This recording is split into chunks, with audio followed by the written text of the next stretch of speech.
نحمدہ ونصلی ونسلم علی رسولہ کریم اما بعد فاعوذ باللہ من الشیطان الرجیم بسم اللہ الرحمن الرحیم قال اللہ تبارک و تعالی فی شان حبیبہ ان اللہ و ملائکتہ یصلون علی النبی یا ایھا الذین آمنوا صلوا علیہ وسلموا تسلیما۔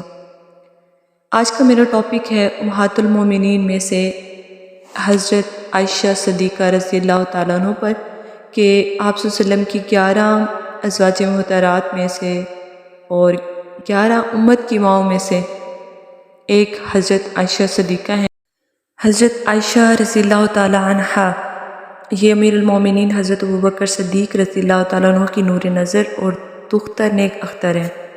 ان کی والدہ ماجدہ کا نام ام رومان ہے۔ یہ 6 برس کی تھیں جب حضور صلی اللہ علیہ وسلم اعلان نبوت کے 10ویں سال ماہ شوال میں ہجرت سے 3 سال قبل نکاح فرمایا اور شوال 2 ہجری میں مدینہ منورہ کے اندر یہ کاشانہ نبوت میں داخل ہو گئی اور 9 برس تک حضور صلی اللہ علیہ وسلم کی صحبت سے سرفراز ہوتی رہیں اور ازواج محترات میں یہی کنواری تھیں اور سب سے زیادہ بارگاہ نبوت میں محبوب ترین بیوی تھیں۔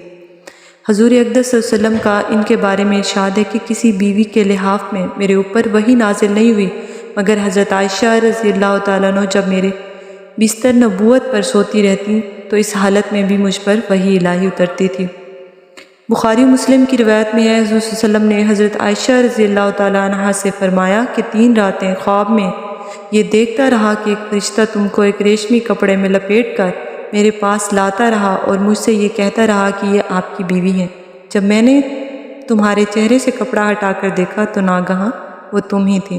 اس کے بعد میں نے اپنے دل میں کہا کہ اگر یہ خواب اللہ تعالیٰ کی طرف سے ہے تو وہ اس خواب کو پورا کر دکھائے گا۔ مشکوٰۃ شریف کی حدیث ہے۔ اسی طرح فقہ و حدیث کے علوم میں ازواج مطہرات کے اندر ان کا درجہ بہت ہی بلند ہے۔ 2210 حدیثیں انہوں نے حضور صلی اللہ علیہ وسلم سے روایت کی۔ ان کی روایت کی ہوئی حدیثوں میں سے 174 حدیثیں ایسی ہیں جو بخاری و مسلم دونوں کتابوں میں ہیں، 54 حدیثیں ایسی ہیں جو صرف بخاری شریف میں ہیں اور 68 حدیثیں وہ ہیں جن کو صرف امام مسلم نے اپنی کتاب صحیح مسلم میں تحریر کیا ہے۔ ان کے علاوہ باقی حدیثیں احادیث کی دوسری کتابوں میں بھی مذکور ہیں۔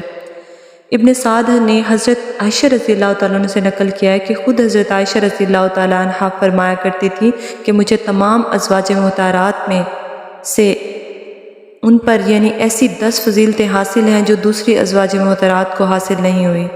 سب سے پہلی نمبر 1 کیا ہے کہ حضور صلی اللہ علیہ وسلم نے میرے سوا کسی دوسری کنواری عورت سے نکاح نہیں فرمایا، اور دوسری میرے سوا ازواج مطہرات میں سے کوئی بھی ایسی نہیں تھی جس کے والدین دونوں مہاجر ہوں، اور تیسری یہ کہ اللہ تعالیٰ نے میری برات اور پاک دامنی کا بیان آسمان سے قرآن میں نازل فرمایا، اور چوتھی نکاح سے قبل حضرت جبرائیل علیہ السلام نے ایک ریشمی کپڑے میں میری صورت لا کر حضور صلی اللہ علیہ وسلم کو دکھلا دی تھی اور آپ 3 راتیں خواب میں مجھے دیکھتے رہے، اور 5ویں میں اور حضور صلی اللہ علیہ وسلم ایک ہی برتن میں سے پانی لے کر غسل کیا کرتے تھے۔ یہ شرف میرے سوا ازواج مطہرات میں سے کسی کو بھی نصیب نہیں ہوا۔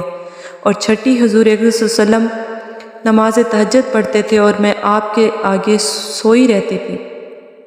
ازواج محترات امہات المومنین میں سے کوئی بھی حضور کی اس کریمانہ محبت سے سرفراز نہیں ہوئی۔ اور 7ویں میں حضور صلی اللہ علیہ وسلم کے ساتھ ایک لحاف میں سوتی رہتی تھی اور آپ پر خدا کی وحی نازل ہوا کرتی تھی۔ یہ وہ اعزاز خداوندی ہے جو میرے سوا حضور صلی اللہ علیہ وسلم کی کسی زوجہ مطہرہ کو حاصل نہیں ہوا۔ اسی طرح 8ویں وفات اقدس کے وقت حضور صلی اللہ علیہ وسلم کو اپنی گود میں لیے ہوئے بیٹھی تھی اور آپ کا سر انور میرے سینے اور حلق کے درمیان تھا، اور اسی حالت میں حضور صلی اللہ علیہ وسلم کا وصال ہوا۔ اور 9ویں حضور صلی اللہ علیہ وسلم نے میری باری کے دن وفات فرمائی۔ اور 10ویں حضور اقدس صلی اللہ علیہ وسلم کی قبر انور خاص میرے گھر میں بنائی گئی، میرے گھر میں بنی۔ عبادت میں بھی آپ کا درجہ، آپ کا مرتبہ بہت ہی بلند ہے۔ آپ کے بھتیجے حضرت امام قاسم بن محمد بن ابو بکر صدیق کا بیان ہے کہ حضور عائشہ رضی اللہ تعالیٰ عنہ روزانہ بلا ناغہ نماز تہجد پڑھنے کی پابند تھی۔ وہ اکثر روزہ دار بھی رہا کرتی تھیں۔ سخاوت اور صدقات و خیرات کے معاملے میں بھی تمام امہات المومنین خاص طور پر آپ بہت ممتاز تھیں۔ ام درہ رضی اللہ تعالیٰ عنہ کہتی ہیں کہ میں حضرت عائشہ صدیقہ رضی اللہ تعالیٰ عنہ کے پاس تھی۔ اس وقت 1 لاکھ درہم کہیں سے آپ کے پاس آیا۔ آپ نے اسی وقت ان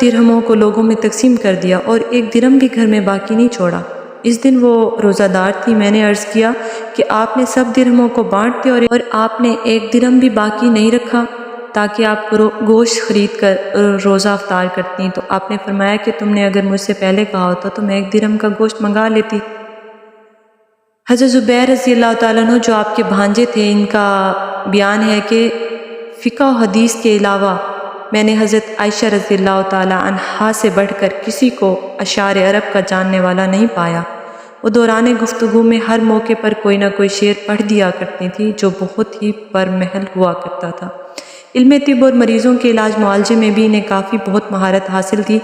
حضرت عروہ بن زبیر رضی اللہ تعالیٰ عنہ کہتے ہیں کہ میں نے ایک دن حیران ہو کر حضرت بی بی عائشہ رضی اللہ تعالیٰ عنہ سے عرض کیا کہ اماں جان، مجھے آپ کی علم حدیث و فقہ پر کوئی تعجب نہیں، کیا آپ نے رسول اللہ صلی اللہ علیہ وسلم کی زوجیت اور صحبت کا شرف پایا ہے اور آپ رسول اللہ علیہ وسلم کی سب سے محبوب ترین زوجہ مقدسہ ہیں۔ اسی طرح مجھے اس پر بھی کوئی تعجب اور حیرانگی نہیں ہے کہ آپ کو اس قدر زیادہ عرب کے اشعار کیوں اور اس طرح یاد ہو گئے، اسی لیے کہ میں جانتا ہوں کہ آپ حضرت ابوبکر صدیق کی نور نظر ہیں اور وہ اشعار عرب کے بہت بڑے حافظ و ماہر تھے۔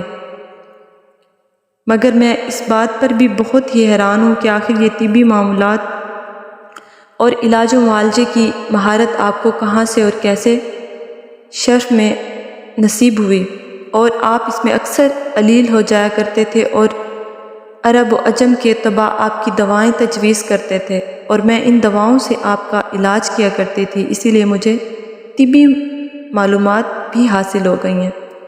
اسی طرح آپ کے شاگردوں میں صحابہ اور تابعین کی ایک بہت بڑی جماعت ہے اور آپ کے فضائل و مناقب میں بہت سی حدیثیں بھی وارد ہوئی ہیں۔ 17 رمضان المبارک 57 ہجری یا 551 ہجری میں مدینہ منورہ کے اندر آپ کا وصال ہوا۔ حضرت ابو ہریرہ رضی اللہ تعالیٰ عنہ نے آپ کی نماز جنازہ پڑھائی اور آپ کی وصیت کے مطابق رات میں لوگوں نے آپ کو جنت البقیع کے قبرستان میں دوسری ازواج محترات کی قبروں کے پہلو میں دفن کیا۔ امید کرتی ہوں میری آج کی یہ ویڈیو اچھی لگی ہوگی۔ وآخر الحمدللہ رب العالمین۔ Thanks for watching.